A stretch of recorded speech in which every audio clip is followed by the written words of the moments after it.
बिस्मिल्लाहिर्रहमानिर्रहीम। आप देख रहे हैं मेरा YouTube channel the match winner. तो क्रिकेट की दुनिया का सबसे बड़ा इवेंट शुरू होने लगा है, जो कहना चाहिए जितनी भी लीग्स हो रही हैं उसके हवाले से बात कर रहा हूँ, क्योंकि जी आईपीएल शुरू होने वाला है। और इसको मैं इसलिए भी बहुत बड़ा इवेंट कहता हूँ कि इससे ना दुनिया की क्रिकेट है ना चेंज हुई है। और चेंज इसलिए हुई है क्योंकि जितनी क्रिकेट फास्ट हुई है ना, क्योंकि आज लोग देख रहे हैं कि जी टेस्ट मैच के रिज़ल्ट आने लग गए हैं, या अब वनडे क्रिकेट इतनी तेज़ हो गई। पहले एक वक्त था कि जी 250 रन्स भी बनते थे तो वो विनिंग होते थे, आज 350 रन्स भी सेफ़ नहीं है। तो और T20 में 20-20 ओवर में 200-200 रन्स बन रहे हैं और वो भी सेफ़ नहीं है। तो वो सारा है ना इस एक टूर्नामेंट की वजह से, क्योंकि जो आईपीएल हुआ है ना शुरू में, कि इसने सारी क्रिकेट को चेंज किया है। एक तो इस नज़रिए से चेंज किया है, आज इसकी वजह से 90% टेस्ट मैचों का रिज़ल्ट आने लग गया है।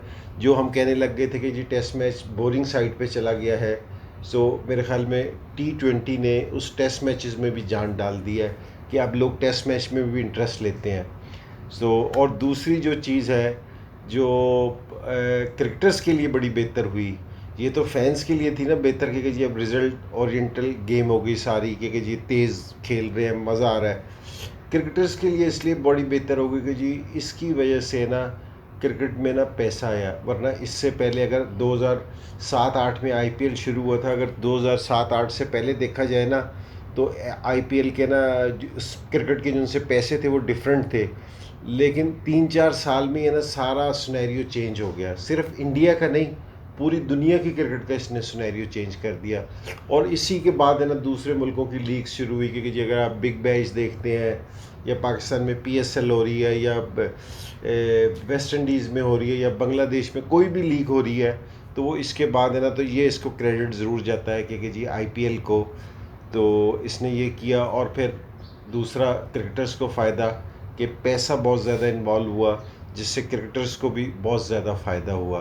तो ये तो इसके दो बड़े बड़े फ़ायदे थे। अच्छा, मैं एक बात आपसे कहूँ कि जी इसने ना एक कॉन्सेप्ट क्रिकेट को और भी दिया है, जो शुरू में था, जो कुछ बोर्ड्स ने फॉलो भी किया है, वो इसी का फार्मूला था। शायद वो किसी ने बात ना की हो इस पे, लेकिन मैं ज़रा थोड़ा सा क्लोजली वॉच किया तो मुझे आइडिया है। इन्होंने ना दो बॉडीज़ बनाई क्रिकेट की। एक इन्होंने क्रिकेटिंग बॉडी बनाई, जिसमें इन्होंने शुरू में सुनील गावस्कर थे, और रवि शास्त्री थे, महेंद्र अमरनाथ थे। इन्होंने 5 लोगों का एक पैनल बनाया जो सारे क्रिकेटिंग मैटर्स को देखता था। इसमें कोई भी क्रिकेटर्स के अलावा आदमी नहीं था, सिर्फ ये 5 आदमी ये सारा डिसीजन लेते थे कि जी क्रिकेट के मैचेस किन वेन्यूज़ पे होने चाहिए, शेड्यूल क्या होगा, अगर किसी प्लेयर ने कुछ किया सो उसको क्या सज़ा होनी चाहिए। ये सारे क्रिकेटिंग फैसले ये लेते थे।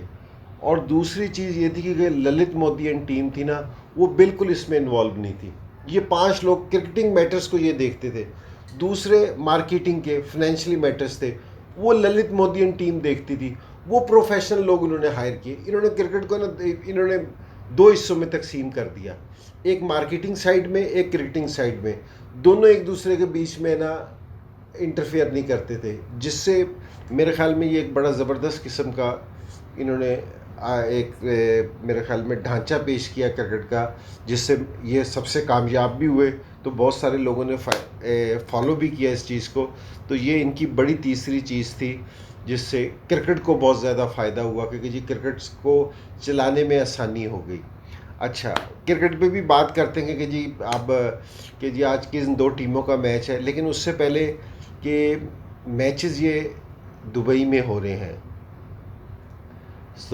दुबई में मैचेस, लोग वहाँ भी, इंडियन कम्युनिटी या दूसरी सारी कम्युनिटीज़ वहाँ बेशुमार हैं। लेकिन मैं ये समझता हूँ कि जितना ये कामयाब इंडिया में होते हैं ना, क्योंकि इंडिया के लोगों का जो क्रेज़ है ना, जो मैं देखता हूँ, सो वो वाला क्रेज़ है ना दुनिया में कहीं भी नहीं दिखता कि जी क्रिकेटर्स के लिए।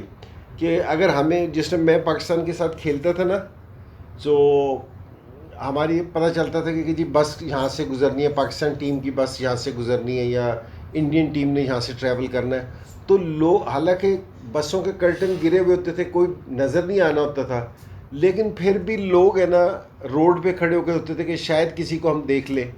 तो ऐसा क्रेज़ मैंने पूरी दुनिया में कहीं नहीं देखा। तो उस नज़र से मैं ये कह रहा हूँ कि मैचेस हो तो रहे हैं इसकी वजह से, लेकिन जो आईपीएल का चार्म है, जिस तरह लोग आते थे इंडिया के तो स्टेडियम्स में ना 50,000 लोग आके बैठ के मैच देखते हैं, 60,000 देखते हैं। मैं कोचिन में गया मैच खेलने, क्योंकि जी क्रेज़ की बात बता रहा हूँ, कोचिन में गया मैच खेलने, तो वो 50,000 का स्टेडियम था। जिस टाइम हम जो भी टीम ट्रैवल करती है वो कोई तकरीबन 2-1 घंटे पहले स्टेडियम पहुंचती है, ताकि ड्रेसिंग रूम में जाके चेंज करें, फिर थोड़ा सा वार्म अप करें, कोई चाय का कप वगैरह पिएं, फिर जाके वार्म अप करें, फिर मैच से आधा पौना घंटा पहले आके रेस्ट करके अपने आप को तैयार करें। तो 2 घंटे पहले तो टीम की कोच का ना गुजरना मुश्किल हो गया, क्योंकि जी पहुंचना मुश्किल हो गया। तो जो हमारे सिक्योरिटी पे लोग थे, मैंने कहा कि यार ये आपने लोगों को इतना बाहर खड़ा कर रखा है, तो आप अपने गेट खोल दें ताकि ये लोग जाके अंदर बैठें। तो मैं उनसे ये वाली बात करता हुआ ना स्टेडियम में दाखिल हुआ, तो मैं जिस समय स्टेडियम में दाखिल हुआ तो देखा तो स्टेडियम तो भरा हुआ था। मैंने कहा कि ये स्टेडियम भरा हुआ, तो ये 50,000 लोग बाहर खड़े हैं। उन्होंने कहा कि जी हमने रात 3 बजे स्टेडियम के गेट्स खोले थे, तो लोग यहाँ 3 बजे से बैठना शुरू हो गए हैं, तो ये एक्स्ट्रा लोग हैं कि जो आए हुए हैं। तो ऐसा क्रेज़ है ना, कहीं भी इसलिए कह रहा हूँ कि देखने को नहीं मिलता। तो इस वजह से थोड़ा सा मुझे आईपीएल का लगता है कि जो वो जोशो खरोश है ना, वो थोड़ा सा हो सकता है कि जी हमें कम देखने में मिले। और दूसरी, जो आज जो मैच हो रहा है जिन दो टीमों का, वो मुंबई इंडियंस और चेन्नई का जो सा मैच है सुपर किंग का, तो दोनों का लास्ट टाइम भी फाइनल हुआ था, और लास्ट बॉल पे मलिंगा ने आउट करके मुंबई इंडियंस को जितवाया था।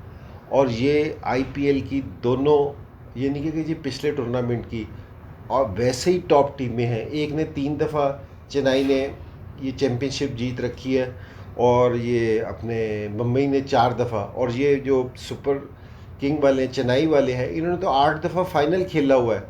हालांकि 2 साल इनको बैन लगा हुआ था, नहीं थे, उसके बावजूद भी 10 में से 8 दफ़ा ये फाइनलिस्ट है कि फ़ाइनल में पहुंचे हुए हैं। तो आप इन दोनों टीमों की स्ट्रेंथ देख लें कि जी कितनी है।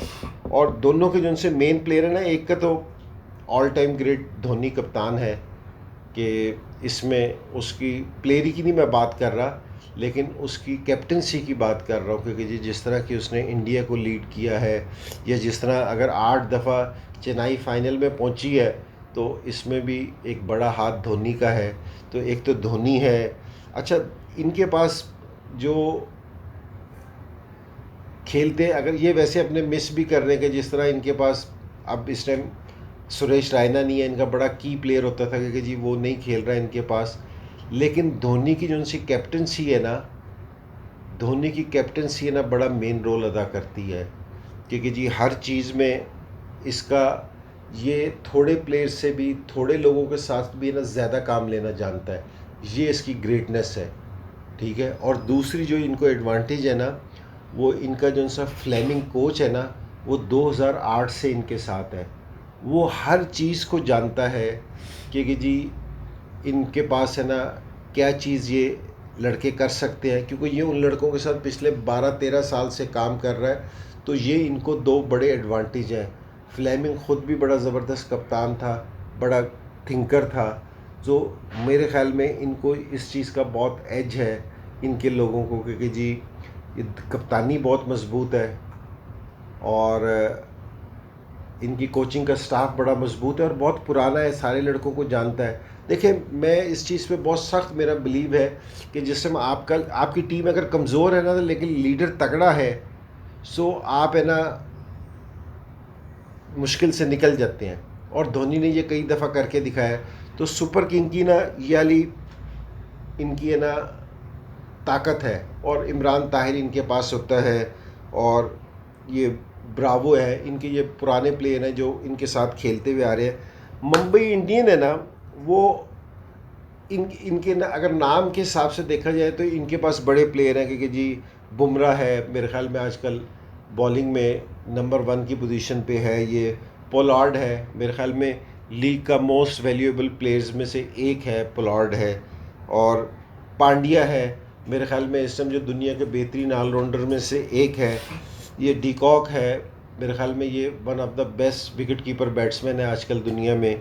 और रोहित शर्मा है जो कप्तान है इसका, तो वो मेरे ख्याल में जितनी परफॉर्मेंसेस उसकी हैं तो अनबिलीवेबल परफॉर्मेंसेस हैं उसकी, क्योंकि जी लास्ट वर्ल्ड कप में ही सिर्फ 500 एक ही आदमी ने कर दिए।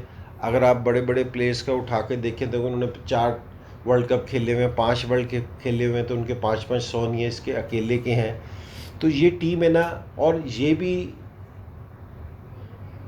सारे लोग बड़े अरसे से खेल रहे हैं, सो इनका भी कम्बिनेशन बड़ा स्ट्रॉन्ग है। महिला जयवर्धना इनका कोच है जो इनसे खेलता भी रहा है, तो वो भी लड़कों को बहुत जानता है, लेकिन उसका इतना एक्सपीरियंस नहीं है कोचिंग का जितना फ्लेमिंग का और धोनी का कैप्टनसी का। उनको ये वाला एज इनसे बहुत ज़्यादा है। लेकिन बम्बई इंडियंस को एक प्रॉब्लम और भी है, इनके की प्लेयर जिन्होंने इनको बहुत हारे हुए मैचेस जितवाए थे, मलिंगा है। मलिंगा ने तो अनबिलीवेबल मैचेस इनको जितवा रखे हैं, और लास्ट मैच भी मलिंगा ने ही, वो जो उनकी लास्ट विकेट थी 1 रन पहले उसको बोल्ड कर दिया था। सो दोनों टीमों में कुछ उनके मेन प्लेयर्स नहीं हैं, और कुछ प्लेयर्स, दोनों ज़ाहिरी बात है कि जी दोनों बड़ी टीमें हैं, तो मेरे ख्याल में इनको इतना ज़्यादा फ़र्क नहीं पड़ेगा। लेकिन जहां मैं आपको बहुत इस चीज़ का मैं बिलीव करता हूँ कि जो आपकी कप्तानी है ना, अब रोहित शर्मा भी कम एक्सपीरियंस कैप्टन नहीं है कि इंडिया की इसने कप्तानी की थी कि जी पिछले 2 साल पहले जिस टाइम एशिया कप हो रहा था तो विराट नहीं खेल रहा था, तो ये कैप्टनसी करने के लिए आया था और ये स्टेट अभी सारे मैचेस जीत गया था। तो कप्तानी का इसको भी बहुत एक्सपीरियंस है, लेकिन धोनी के साथ मुकाबला नहीं है। लेकिन अब सिर्फ ये देखना है कि जी कंडीशन किसको सूट करती हैं, क्योंकि चेन्नई वाले बहुत ज़्यादा यूज़ टू हैं ओवरसीज़ बॉलर्स के, क्योंकि जी उनके पास ओवरसीज़ बॉलर्स जो होते हैं, और ये ज़रा अपने लोकल बॉलर्स के साथ खेलते हैं। अगर पिच में टर्निंग ट्रैक हुआ या थोड़ी सी स्लो पिच हुई, सो मेरे ख्याल में क्योंकि जी फिर है ना मुंबई इंडियंस को एज हो जाएगा, क्योंकि हमारे जो उनसे सब कॉन्टिनेंट के बॉलर्स हैं वो इन पिचों को ज़्यादा अच्छे तरीके से यूटिलाइज़ कर लेते हैं। बाहर वाले भी अब यूज़ करने लग गए, लेकिन उनको एक टाइम चाहिए, क्योंकि जी वो थोड़े से अरसे ना 3-4 मैच लेते हैं कि इन विकेट पे एडजस्ट करने के लिए। क्योंकि T20 में जो इंडिया में है कि मोस्टली पिचेस है ना, जो उनसी बैटिंग पिचेस होती हैं जहाँ बैट्समैनों के पास बहुत मौके होते हैं, तो बॉलर्स पे आते ही हमला होता है, तो जिसको संभालना ज़रा मुश्किल हो जाता है। सो ये वाली चीज़ें थी थोड़ी सी। अब जिस तरह IPL शुरू होगा तो फिर इनके और भी प्लेयर्स पे, इनकी प्लानिंग पे बात करेंगे कि आप देखते हैं कि जी चेन्नई वाले किस प्लान के साथ आते हैं और अपने मुंबई इंडियंस वाले किस प्लान के साथ आते हैं, तो फिर पूरे IPL में ना फिर इस चीज़ पे बात करेंगे।